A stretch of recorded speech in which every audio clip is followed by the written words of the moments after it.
The courtroom was almost empty that morning. A crisp autumn chill had settled outside, making the stark fluorescent lights seem even harsher as they illuminated the worn faces of the morning docket. Case after case moved through the system with mechanical precision until the bailiff called out, "Thomas Sullivan, vagrancy and trespassing." The figure that shuffled through the side door barely resembled a man. At 68, his once powerful frame had collapsed in on itself, shoulders permanently curved as though still carrying an invisible weight. His grey beard was matted, his eyes downcast, focusing on the chains binding his wrists rather than the faces staring back at him.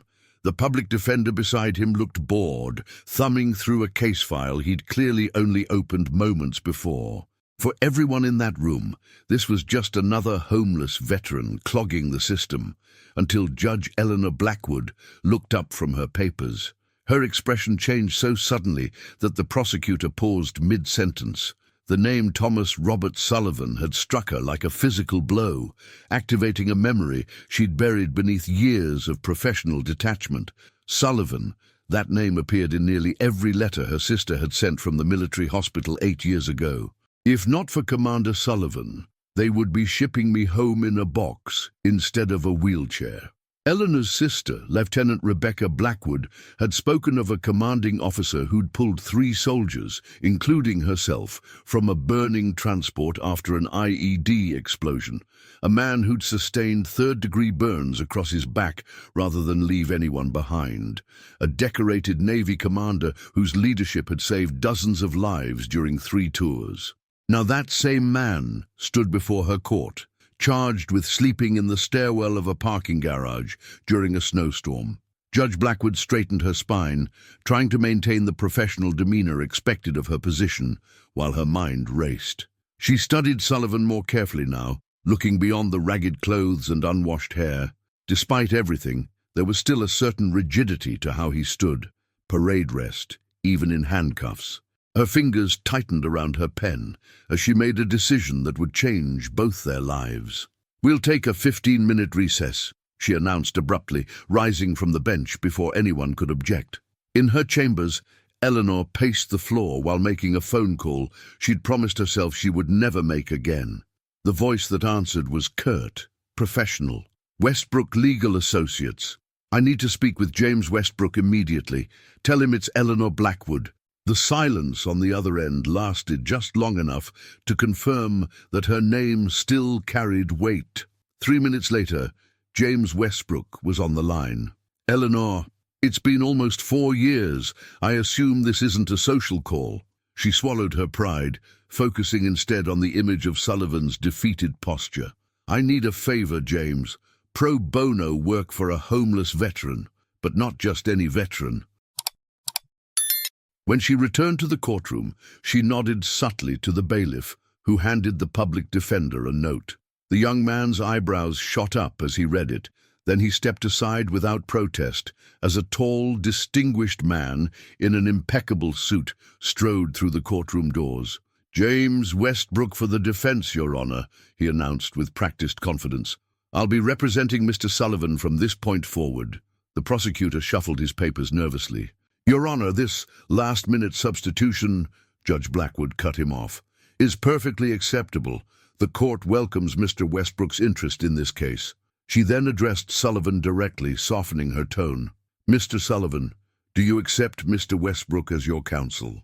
Thomas Sullivan looked up for the first time, confusion evident in his bloodshot eyes. They darted between the judge and his unexpected advocate before he nodded slowly. "Yes, ma'am." The 3 words were barely audible, but they carried the unmistakable crispness of military diction. After a hurried consultation with his new client, Westbrook approached the bench. "Your Honor, given the circumstances of my late appointment, I would request a continuance to properly prepare for Mr. Sullivan's defense." "Granted," Judge Blackwood replied, perhaps too quickly. "Case continued until next Monday, and," she added, addressing the prosecutor, "I'm ordering Mr. Sullivan's release on his own recognizance in the interim." The prosecutor began to protest, citing Sullivan's lack of fixed address, but Westbrook smoothly intervened. Mr. Sullivan will be staying at the Veterans Transitional Housing on Maple Street. I've already made the arrangements." As the courtroom emptied, Eleanor Blackwood watched Thomas Sullivan shuffle out beside James Westbrook, the stark contrast between their appearances making her chest tighten with something between guilt and determination.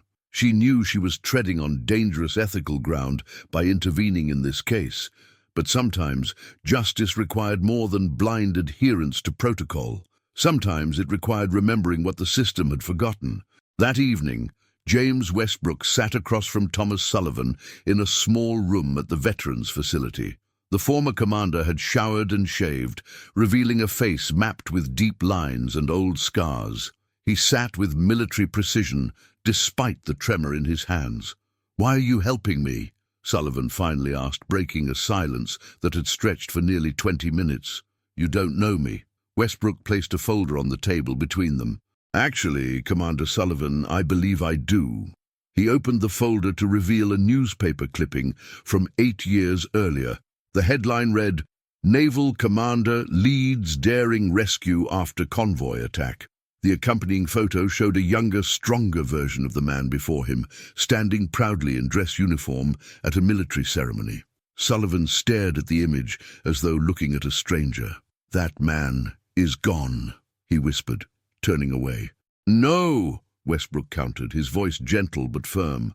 "That man is sitting right in front of me, and I intend to remind everyone of exactly who you are." As Westbrook left the facility that night, he called Judge Blackwood from his car.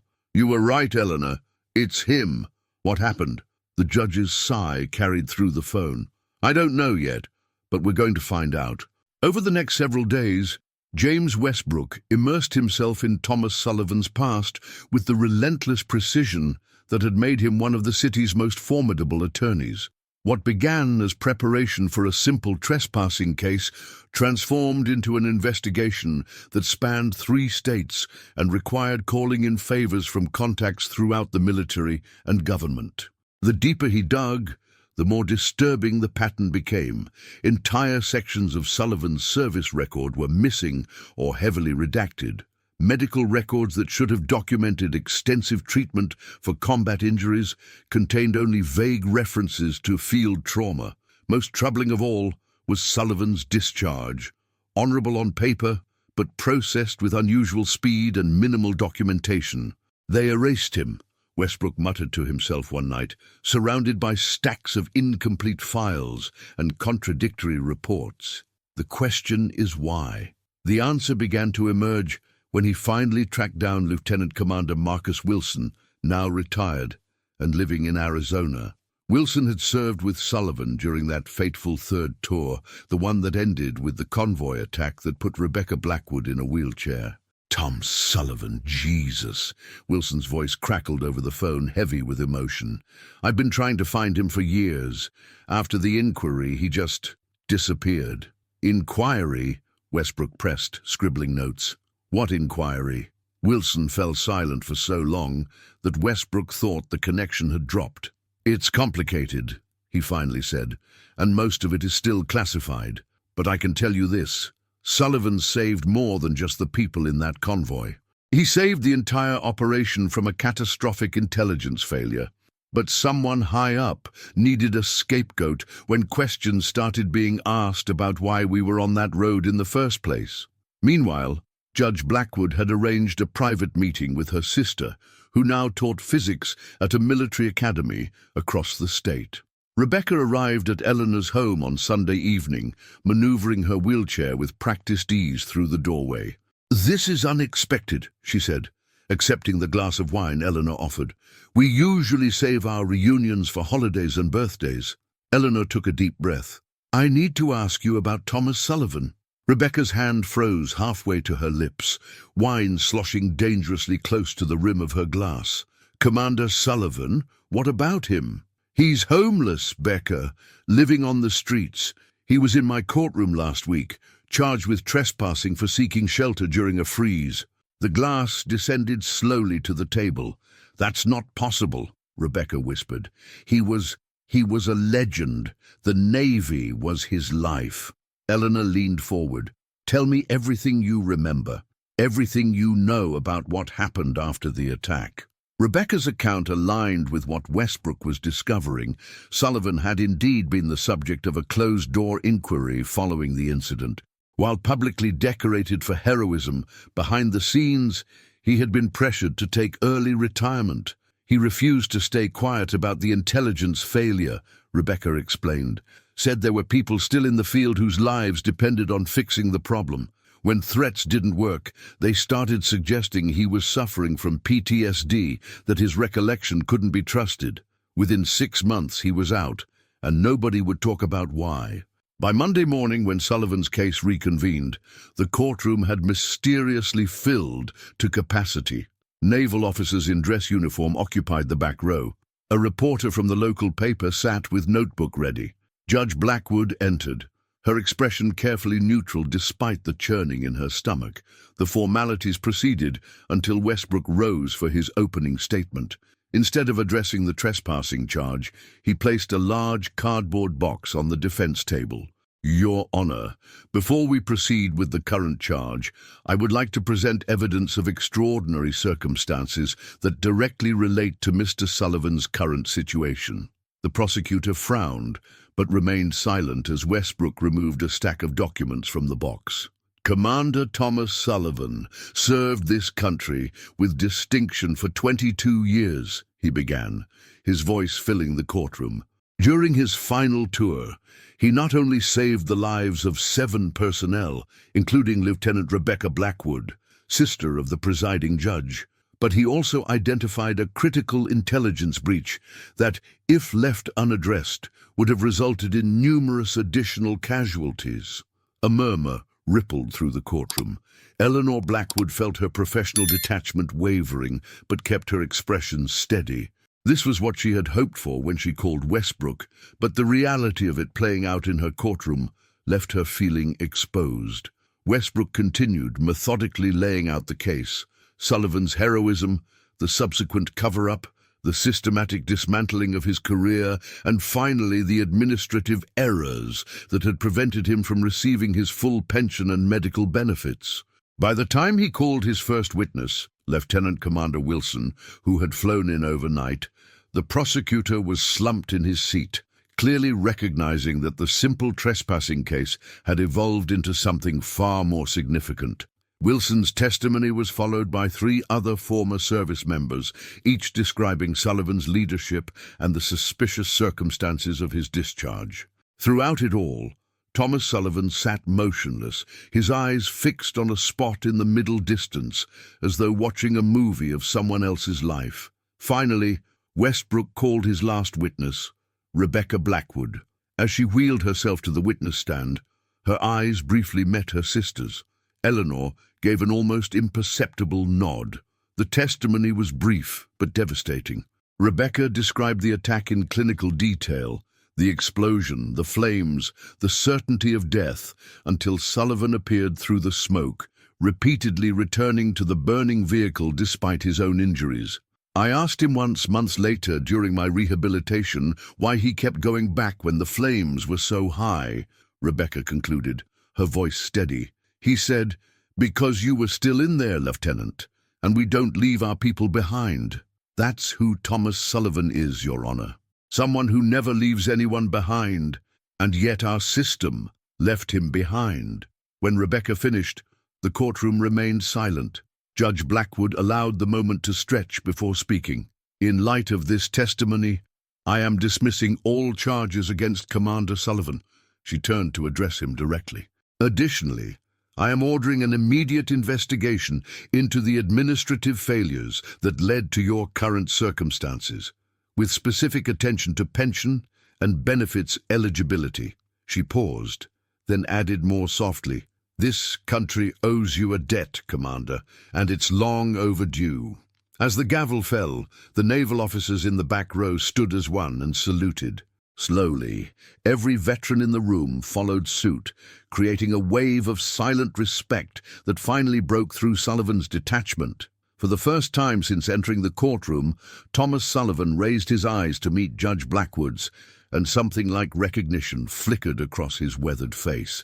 Before we move on to the final part of this story, if you've been moved by Commander Sullivan's journey, take a moment to show your support. Has someone in uniform, whether military, first responder, or healthcare worker, ever made a difference in your life?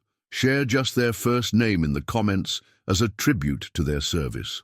Sometimes, acknowledging someone's sacrifice is the first step toward ensuring they're never forgotten. Subscribe to our channel for more stories that shine light on the heroes walking among us, often unrecognized but never unimportant. 3 weeks later, Thomas Sullivan stood outside a modest apartment building, key in hand. The small one-bedroom unit represented more than just shelter. It was tangible proof that the system which had failed him was finally acknowledging its error. Following the courtroom revelation, a special administrative review had fast-tracked Sullivan's case, restoring his full pension with back pay and providing immediate access to comprehensive veterans' health care. The media attention had been intense but brief, typical of a news cycle that hungers for emotional stories but rarely follows through to their conclusion. For Sullivan, that was a blessing. Fame had never been his goal. Justice and vindication were enough. He inserted the key with trembling fingers, feeling both strange and comforting familiarity in such a simple action. How long had it been since he had a door to call his own? 4 years, 5. The concept of privacy, of security, had become so foreign that even now, standing on the threshold of his new home, part of him expected it to dissolve like a mirage. The apartment was sparsely furnished. A bed, a table with 2 chairs, a small sofa facing a modest television, and a kitchenette with basic appliances. On the coffee table sat a single envelope, cream-colored and expensive, with his name written in elegant script. He recognized Judge Blackwood's handwriting from the court documents she had signed. Sullivan set down his single duffel bag, containing everything he now owned in the world, and picked up the envelope, turning it over in his hand several times before finding the courage to open it. Inside was a single sheet of the same heavy paper, containing just a few lines. Commander Sullivan, some debts can never be repaid in full, but we must try nonetheless. My sister lives because of you. I hope you will join us for dinner next Sunday at 6 p.m. The address is on the back. Either way, know that you are remembered. Eleanor Blackwood. Sullivan read the note 3 times before carefully folding it and returning it to the envelope. Then he walked to the window, pulled back the curtain, and looked out at a world that suddenly seemed less hostile. For the first time in years, he allowed himself to consider a future. The dinner invitation terrified him more than any battlefield ever had. The prospect of sitting across from Rebecca Blackwood, a living reminder of both his greatest success and his subsequent fall, made his heart race with anxiety. Yet beneath the fear ran a current of something that felt suspiciously like hope. He placed the envelope on the windowsill and turned to survey his new domain. The silence enveloped him, not the dangerous silence of alleys and underpasses where any sound might mean trouble, but the peaceful quiet of sanctuary. He sat on the edge of the bed, testing its firmness, marveling at the crisp sheets and plump pillow. When was the last time he had slept on something other than concrete, cardboard, or the thin mattresses of shelters? He couldn't remember. That night, Sullivan slept fitfully, waking every few hours, convinced he was still on the streets, that the warmth and safety were just another cruel dream. By dawn, he had given up on sleep and instead sat at the small kitchen table, watching the sunrise through his eastern window. The ritual of making coffee, measuring the grounds, watching the water heat, waiting for it to brew, became an act of reclamation. This simple pleasure, long denied, now symbolized his gradual return to the routines of ordinary life. Around noon, a knock at the door startled him. James Westbrook stood in the hallway, holding a small potted plant and a bag from a local deli. "Housewarming gift," he explained, stepping inside when Sullivan moved aside. "And lunch if you haven't eaten." Sullivan found himself unexpectedly moved by the gesture. "Thank you," he said, the words feeling inadequate. "For everything." Westbrook waved away his gratitude. "I was just doing my job." "We both know that's not true," Sullivan replied. "You could have handled this as a simple trespassing case. In and out in 15 minutes. Westbrook set the plant on the windowsill, adjusting it slightly to catch the light. Maybe, but sometimes the job isn't just about the law. It's about justice. They're not always the same thing." Over sandwiches, Westbrook updated Sullivan on the ongoing investigation into his case. 3 senior officers had been formally reprimanded for their roles in the cover-up. A congressional inquiry was exploring similar cases, suggesting Sullivan's situation might be less unique than anyone had realized. "Your case is becoming a catalyst for change," Westbrook explained.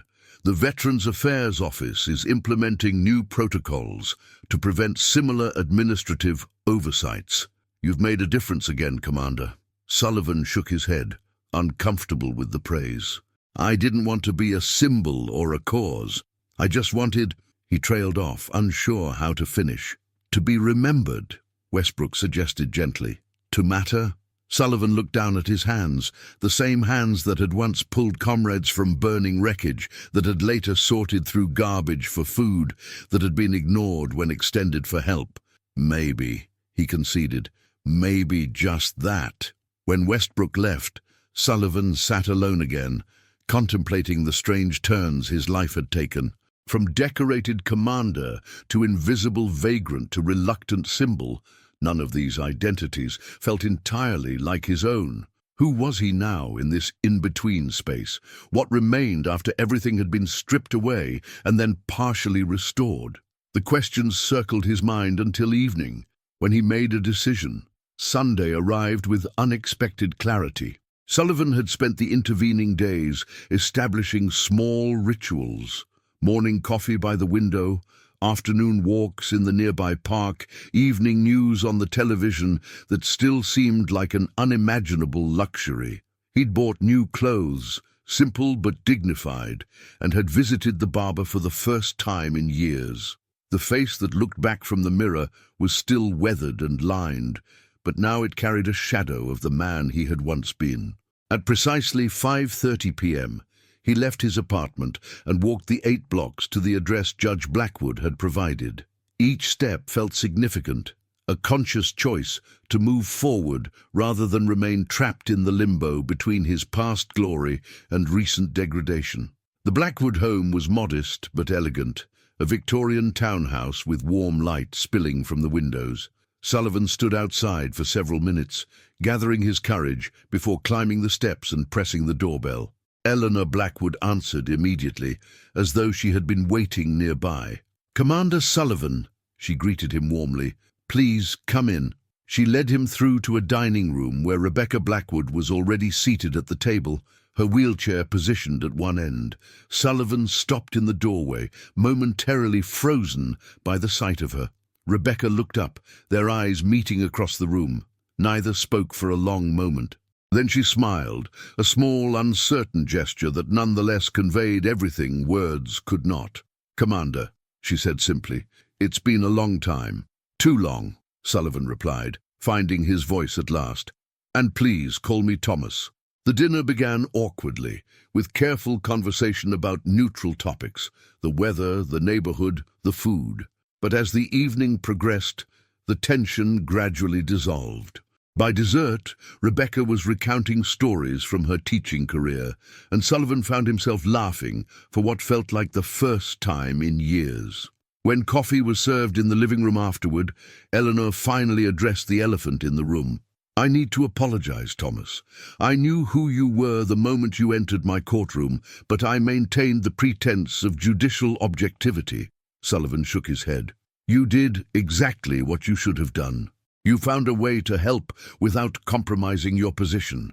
"Still," Eleanor insisted, "the system failed you long before you reached my courtroom. That failure belongs to all of us who benefited from your service without ensuring you received what you earned in return." Rebecca added softly, "When they told me you'd pulled me out, I asked for your contact information. I wanted to thank you personally. They said it wasn't possible, that you'd been transferred. I never questioned it." Sullivan looked down at his coffee cup. Would it help to know that what you're doing now, teaching the next generation, makes everything worthwhile? Rebecca's eyes glistened with unshed tears. It might, if you really mean it. I do, he assured her. As he walked home later that night, Sullivan felt something shift inside him, not healing exactly, not yet, but the first tentative steps toward it. The past could not be undone. The lost years never recovered, but perhaps the future held more possibilities than he had allowed himself to imagine. In the months that followed, Thomas Sullivan gradually rebuilt his life. He accepted a position as a consultant for veterans advocacy programs, using his own experience to identify gaps in the system. Each week, he met with James Westbrook to review cases similar to his own. Other veterans who had fallen through administrative cracks or been silenced when they raised uncomfortable truths. Their work was quiet but effective, resulting in dozens of corrected records and restored benefits. Sullivan's apartment slowly transformed from a bare shelter to a true home. Bookshelves appeared, then filled with volumes on history and philosophy. The walls gained photographs, some new, some recovered from storage units and old friends, documenting a life of service and connection. On Sundays, he dined with the Blackwood sisters, their initial awkwardness evolving into genuine friendship. And sometimes, in the peaceful quiet of evening, Sullivan would sit by his window, watching the city lights come on, and feel not happiness exactly, but contentment, a sense that his story, though interrupted, was not yet finished. Perhaps most importantly, he had begun to sleep through the night, the nightmares gradually giving way to more neutral dreams and occasionally even pleasant ones. The man who had once been erased was writing himself back into existence, one day at a time, proving that even the most forgotten can find their way home to remembrance. Thank you for joining us on this journey of rediscovery and redemption. If this story touched your heart, please subscribe to our channel. We believe in sharing narratives that remind us of our shared humanity and the heroes walking among us. What moment in this story resonated with you most deeply? Was it Sullivan's recognition in the courtroom, his first night in his own apartment, or perhaps that Sunday dinner with the Blackwoods? Share your thoughts in the comments below and tell us about someone in your life who deserves to be remembered and honored. Your stories strengthen our community and remind us all that behind every face, even those we pass without noticing, there lies a history worth knowing